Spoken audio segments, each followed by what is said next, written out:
How many years in office have you held this position?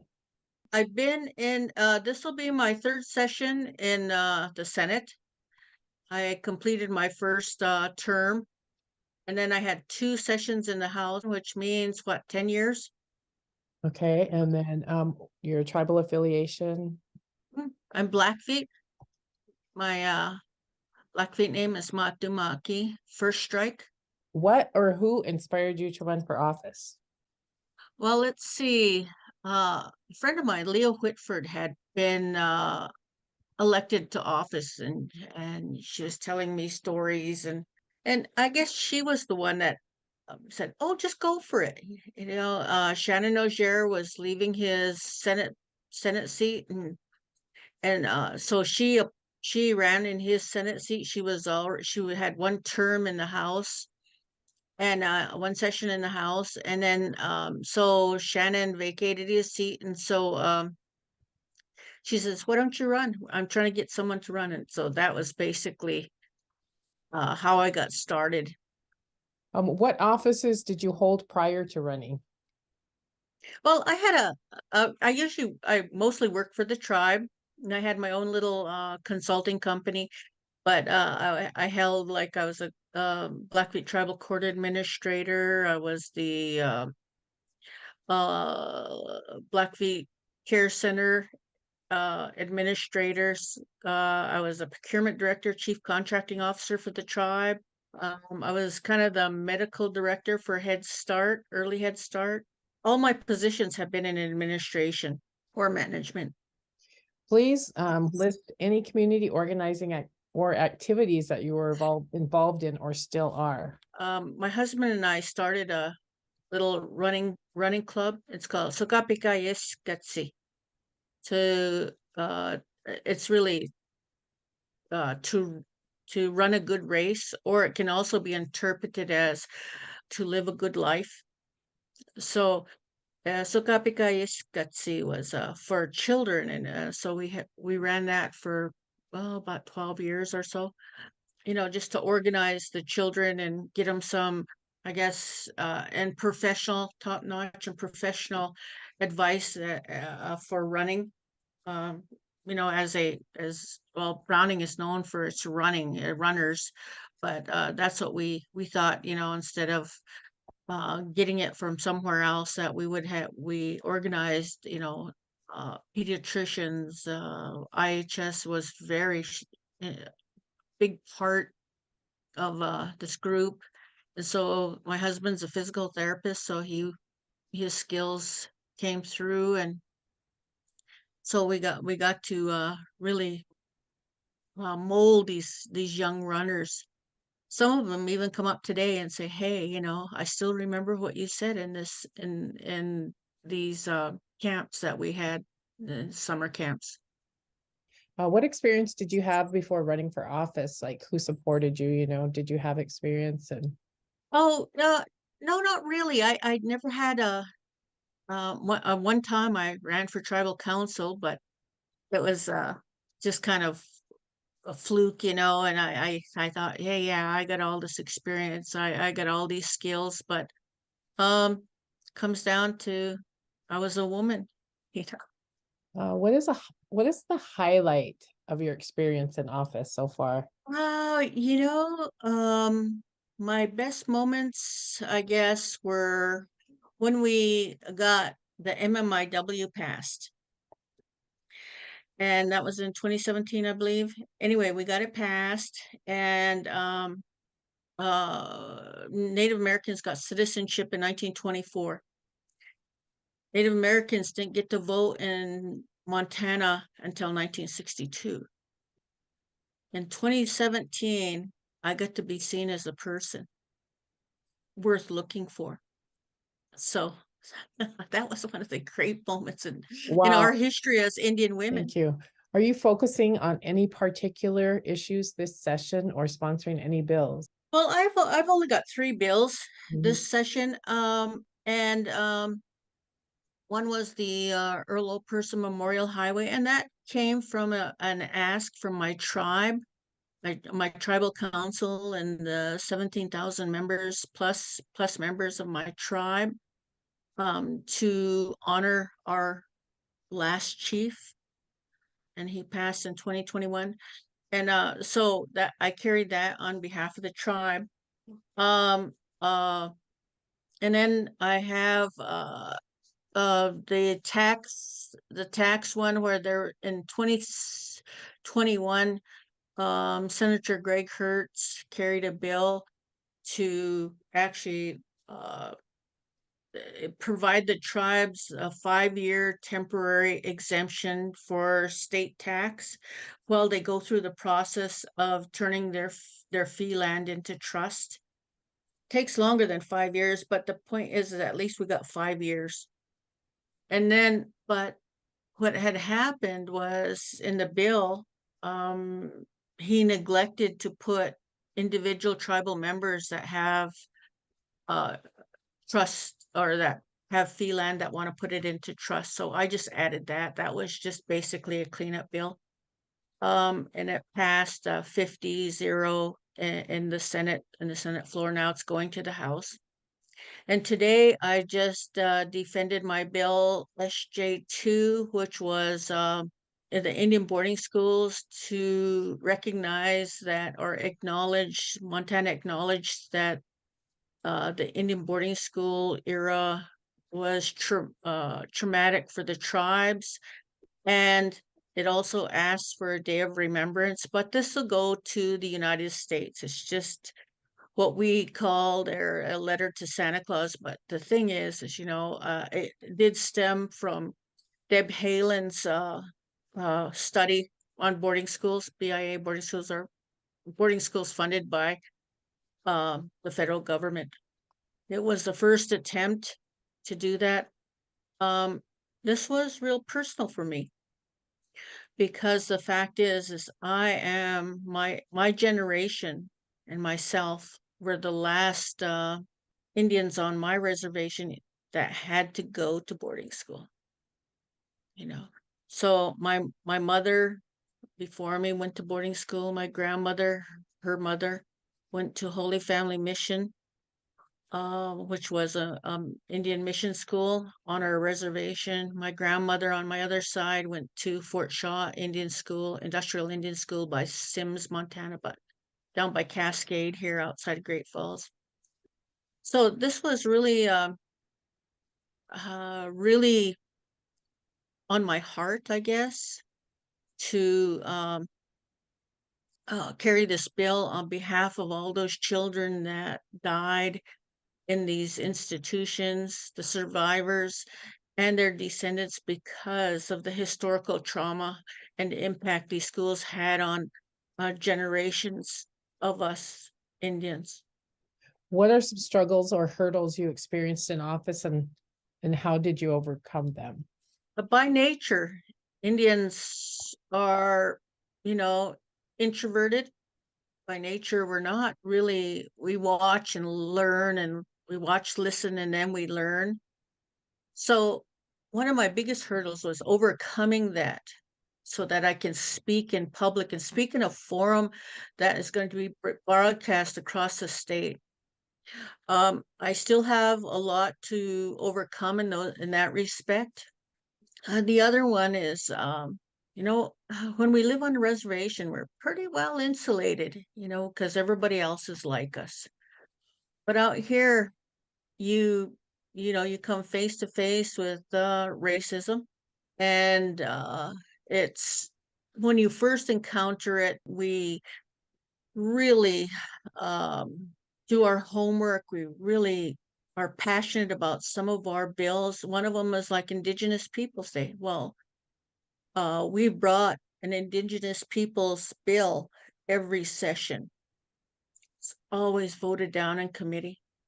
Montana is just overall anti-Indian. And so on Wednesday, we have Senator Morjo from Missoula and Confederated Salish and Kootenai is going to bring the bill. And I usually brought a second bill, and It was a compromise bill. His was all or nothing, and mine was a compromise bill. We talked about it, and I says, no, we're not going to compromise on Indigenous Peoples Day. It's all or nothing. So we're going to all go with Shane Morjo's bill to replace Columbus Day. And so we're all getting behind that bill. We know it's going to go down, but we're going to keep bringing it and bringing it and bringing it until they just get tired of us, right? I'm hoping that the Indian senators and representatives will continue to bring that bill until we see Indigenous Peoples Day. So, you're saying that those are the types of things that we have to overcome. Well, that's the prejudice that we have to work with, and the racism. And it's a cultural thing, our non-Indian colleagues, they were so trained in that we're our culture is better than your culture, and why are you guys here a lot of times? But we're here. We're not going anywhere. We're still going to be fighting for what we want and what we stand for. So that was another thing that I had to overcome. That was one of the big challenges for me. And then now I'm in leadership. I'm a minority whip, first Native American woman to be in leadership in Montana legislature. And what do you wish you would have known before you ran for office? I want to make a difference. I end up fighting for the tribes. A lot of times it's the survival of the tribes. You can see it this session. If you don't know how to read a bill on face value, they just look innocuous, they're not going to do anything. But you got to read and the implications that those bills have on tribes. Like there's a LC that's coming out. This is how insidious these bills are. And that is one bill. It's called constitutional sheriff. Well, this constitutional sheriff has authority, the absolute authority of all the counties that they're from, regardless of if it's an Indian tribe or not. That's how insidious this is. It's going to take away our sovereignty because they're going to put that sheriff where they can do anything on the Indian reservation, just like anything in the county. And then another one is what they're trying to do is they're trying to hunt, big game hunt on within the borders of the Indian reservation. And right now they can't because the tribe controls the reservation, the hunting on the reservation, even if it is in fee land and it's owned by white people, they still have that authority. And so they're encroaching on that authority. So if there's all these tribes, including mine, especially the Confederated Salish and Kootenai, we have these really fantastic big game conservation practices. All of these animals that have been almost hunted to extinction in our world, and it's because of the tribes' efforts, not the people, not the white people that are in there, but the tribes' efforts. And now they see these big elk crossing their property and they want to basically capitalize on them. So those are the types of things that they're eating away at tribal sovereignty. They're eating away, and they're trying to find every which way to eat away on that tribal sovereignty. And we're the only people that are standing in the way. Thank God we have even though we are a small minority, we have the minority, the Democrats behind us all the time so that we can basically kill those bills is what it is. So they never ever see the light of day, but they keep coming. They keep coming. SJ2 was the constitutional call for constitutional reform or constitutional to look at our constitution, because right now the Montana Constitution has in it the rights of Indians in there. And then the other part of it is the United States Constitution also has Indians in there. They can go in, even if they're trying to go in and say, okay, we need a balanced budget for the United States. Even if they say that, the point is when those constitutional conventions happen, well, everything is on the table. We're such a small minority. What is it? 0.5% of the population of United States. They could just strike us out. That's why I'm always against any constitutional review, Montana or the United States Constitution. And then they're attacking the public school system, trying to undermine it and just basically break it apart and allow everybody to have private schools, or supplement and pay for private schooling for their children. There's a big issue with that. The public schools are responsible. They're obligated to provide schooling for disabled children.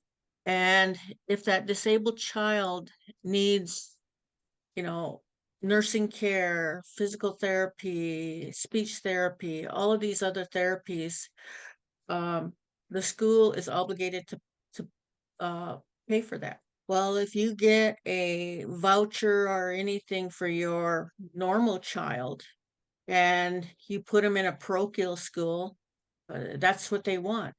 But as soon as that child is hurt or somehow becomes, um, you know, I guess unable to take care of itself, then they put that child back into public schools to get all these services. That isn't fair to everybody else, you know? And granted, we have Indian Ed for All, and it's working. And we have a fantastic bill that came out, and Shannon O'Brien from Missoula had this bill, and I can't tell you the number to it, but it did pass through our the Senate. But it was to instead of having where they just move the student by age and social where they just move them up because they're older, then they haven't learned anything in the back here.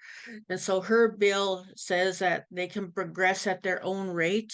So our children that are more gifted, they're not held back, and the children that need the help in one area or more areas uh will get that until they get the fundamentals of that area of study. And then our children that are, I shouldn't say smarter, but they're more gifted, well, they can advance at their rate. And so there, with that bill, and it seems like there'd be no stigma. Oh yeah, they kept you back a year or whatever, how that was.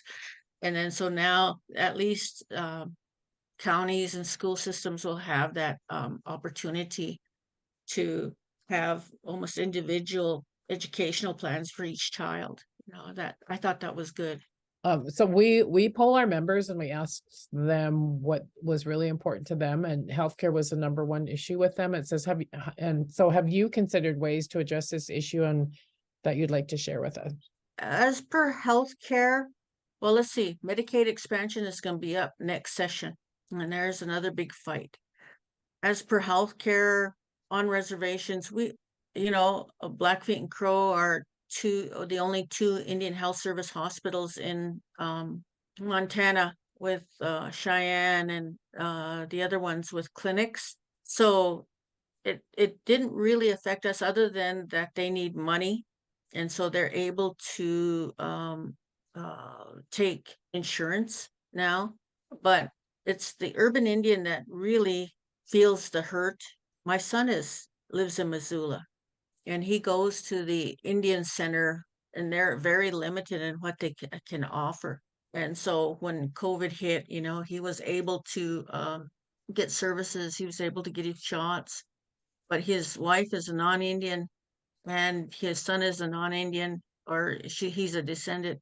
So they weren't able to get services there, and so he has to pay for insurance in order to get that. So he's really in the Medicaid or the Affordable Care Act for insurance.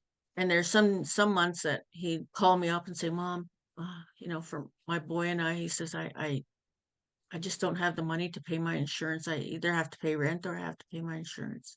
And how to take care of those are people that choose to live off reservation or have to live on off reservation because of work, because of school, those type of things, and not have to travel back to the reservation.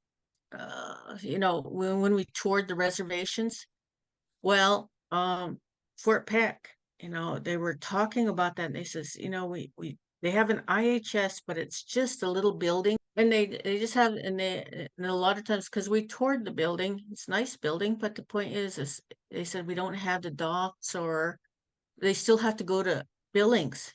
And this one of the councilmen that we were talking to, or I was talking to, and he says, yeah, my daughter had to go in and she had to get something. And so what happens is they have to take at least 2 to 3 days off to go get medical care, because it takes one day to get there, one day to make your appointment or to go to and then one day back. And he says, so I miss 3 days every time I take my daughter to the doctor, you Yeah, know. yeah, And but we don't know how to fix that. If yeah, we had some way to do it, if there's something that was how we get our doctors is through the commission core and the IHS scholarship, or docs that need to pay off right, their obligations, but we only get them for a few years, or months sometimes, and so our healthcare is not consistent.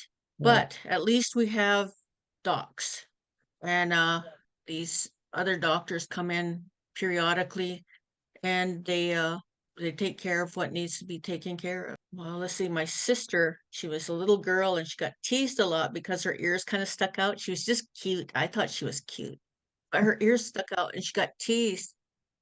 And so my mother got her ears fixed, but we had to wait for the doc to come from, I think this one came from Chicago, and did that. As many believe the physical address system on tribal lands needs to be overhauled for clarity. What do you think are some ways that this could be addressed? Tribes really do need to name their streets, name their little roads.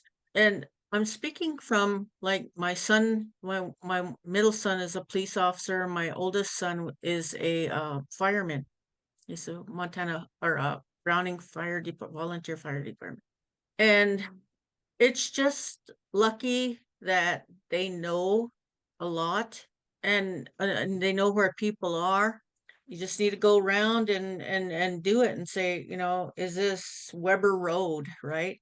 At least if you knew that general area, and like my road is my house number, it's on a little road, and we went through the county to get it get the road named, and then the county planning office. But that would behoove the tribes to do that just for safety purposes. But since we don't have that, and tribes don't see the necessity of doing that, or the tribal government doesn't see the necessity of doing that, and especially when it comes to voting, we still have a spot there that says, okay, I live off of 464 Duck Lake Road, uh, 1,000 feet, and then you give the description, but that's just too much. I just think it would behoove the tribes to get all of their roads named, to go forward. It would help. We don't have mail service because of that. We have to go to the post office. But what's crazy about it is all of our rural communities have mail service, but they all do the route. But there is money out there for tribes to do just that. Everybody knows these places, We had some road construction that went through, and my in-laws, their last name is Schultz. My sister-in-law is married to a Schultz. When they fixed that road, they named their road Schultz Road. So it can be done a lot of ways.